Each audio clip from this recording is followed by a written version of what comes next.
तो यहाँ पर आप लोग देख सकते हो कि प्री मार्केट ओपन हो चुका है। अगर मैं प्री ओपनिंग देखूं तो यहाँ पर 500 के नीचे है। ठीक है, तो यहाँ पर मैंने आपको, जब मैं एनालिसिस कर रहा था, जब मैं लाइव सेशन में था, तब मैंने आपसे ये बात बोली थी कि अगर कोई यहाँ पर बड़ा प्लेयर बैठा हुआ है तो वो कोशिश करेगा मार्केट को गैप अप ओपन कराने का। अगर मेरे को यहाँ पर कोई रेड कैंडल देखने को मिलती है और एक अच्छी ग्रीन कैंडल देखने को मिलती है तो मैं यहाँ पर एक कॉल साइड की पोजीशंस को लगाने के बारे में सोचूंगा। जस्ट वेट करते हैं, मार्केट को ओपन होने देते हैं। ठीक है, और अगर आप देखोगे तो ये अच्छा खासा गैप अप भी है। ठीक है, जस्ट वेट कर रहा हूँ मैं।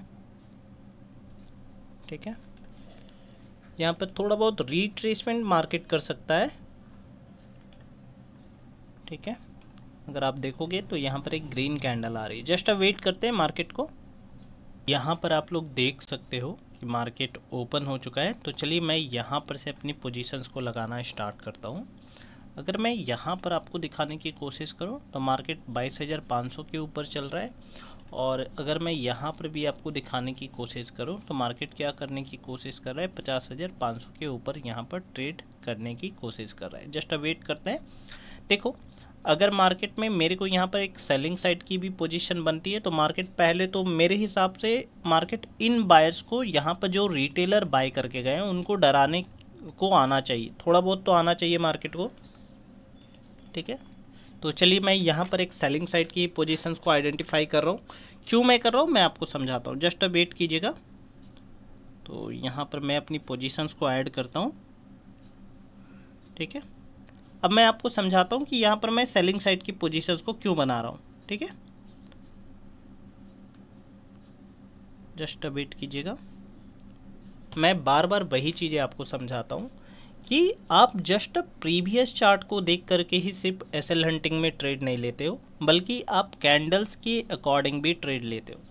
अगर मैं यहाँ पर आपको समझाने की कोशिश करूँ तो अगर यहाँ पर एक रेड कैंडल आती, अब मेरी बात समझो, मार्केट ओपन कहाँ हो रहा था, 50,400 के आसपास ओपन हो रहा था, और अगर ये 500 के नीचे एक रेड कैंडल देता तो मैं यहाँ पर क्या करता, एक कॉल साइड की पोजीशंस को लगाने के बारे में सोचता।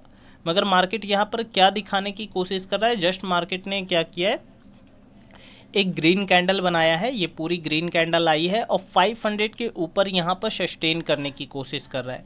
मार्केट लास्ट डे में काफ़ी अच्छा यहाँ पर मूवमेंट दिखा चुका है। बायर्स को यहाँ पर बैठे हुए हैं, यहाँ पर आप देखोगे तो रिटेलर बैठे हुए हैं। अगर मार्केट गैप अप दे रहा है, साइकोलॉजिकल नंबर के ऊपर काम कर रहा है, तो यहाँ पर कौन आएंगे, बायर्स आएंगे। अगर मार्केट को ऊपर भी चलना है तो इन बायर्स को निकालना होगा। तो मार्केट क्या करेगा, अपने फर्स्ट कैंडल के लो को एक बार निकालने की कोशिश करेगा और नीचे जितने भी रिटेलर है उनको एक बार डराने की कोशिश करेगा। जस्ट चलिए मैं आज के ट्रेड को समझाने की कोशिश करता हूँ। जैसा कि मैंने एसएल हंटिंग में बार बार आपको बोल रखा है कि देखो, बहुत बड़ा गैप अप या गैप डाउन होगा जिस कंडीशन में आपको परजेंट चार्ट को देखना पड़ेगा। तो अगर आपको याद हो, जब मैं प्री मार्केट ओपन हो रहा था तब मैंने 2-3 बातें बोली थी। पहली बात तो ये बोली थी कि 50,400 के आसपास मार्केट ओपन हो रहा था।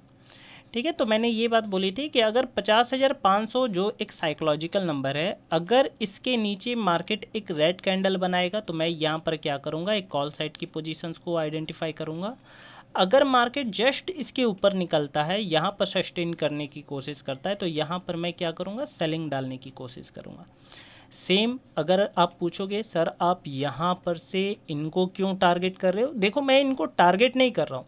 यहाँ पर एक जो सबसे बड़ा साइकोलॉजिकल पॉइंट है वो ये है कि अगर मैं यहाँ पर समझाने की कोशिश करूँ आपको, तो आप क्या समझोगे, मार्केट 500 के ऊपर काम कर रहा है, 49,500 के ऊपर काम कर रहा है। मैंने ये भी बोला था कि देखो मार्केट में क्या है, यहाँ पर रिटेलर बाय करके बैठे हुए हैं।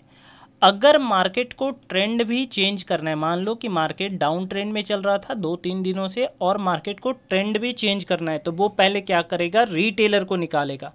क्यों निकालेगा, क्योंकि यहाँ पर जब ऑपरेटर पैसा लगाएंगे तो रिटेलर को पहले निकालेंगे वो, और इसी कारण से हमने यहाँ पर एक सेलिंग साइड की पोजीशन बनाई। अब इसके पीछे के 2-3 कारण हैं, 2-3 रीजन हैं जो मैं आपको समझाता हूँ, क्योंकि मैं थोड़ा सा बिजी चल रहा हूँ और 1-2 दिन में मैं बिल्कुल ही फिट हो जाऊँगा। तो मैं यहाँ पर से कोशिश करूँगा कि मैं फिर से क्लासेस ऑन करूँ, जैसे मैं पहले पढ़ाया करता था अपने यूट्यूब चैनल पर वैसे पढ़ाऊँ। और बाकी जितनी भी चीज़ें हैं, जैसे मैं यहाँ पर आपको दिखाने की कोशिश करता हूँ, मार्केट 50,000 से सपोर्ट लेने की कोशिश कर रहा है, तो यहाँ पर आपको प्रॉब्लम आता हुआ दिखेगा। अगर आप देखोगे तो मार्केट 50,500 के ऊपर काम कर रहा है, जो एक साइकोलॉजिकल नंबर है, तो कौन काम करेंगे? बायर्स काम करेंगे। मार्केट में आपको गैप अप देखने को मिल रहा है, तो कौन काम करेंगे? बायर्स काम करेंगे। और उसके बाद अगर आप देखोगे ना, तो बैंक निफ्टी ने अपने टॉप का ब्रेकआउट किया है, अपने फर्स्ट कैंडल के टॉप का ब्रेकआउट किया है, मगर जब आप निफ्टी को देखोगे यहाँ पर, तो उसने ब्रेकआउट नहीं किया है। तो मैंने आपको ट्रू ब्रेकआउट के कॉन्सेप्ट में मैंने ये बात बताई थी कि अगर कोई इंडेक्स है, अगर 2 इंडेक्स है, एक ब्रेकआउट कर रहा है, एक होल्ड कर रहा है, तो होल्ड जो कर रहा है मार्केट उसकी तरफ जाएगा, और जो ब्रेकआउट कर रहा है वो फेल हो जाएगा। सेम वही रूल को हमने यहाँ पर टारगेट किया है। मार्केट जब ब्रेकआउट कर रहा था तो ही हमने यहाँ पर अपनी पोजीशंस को ऐड करने के बारे में मैं सोच रहा था, मगर थोड़ा सा लेट हुआ, मैंने अपनी पोजीशंस को ऐड किया, हमें प्रॉफिट दिखा, मैं यहाँ पर से निकल गया। मिलता हूँ नेक्स्ट वीडियो में।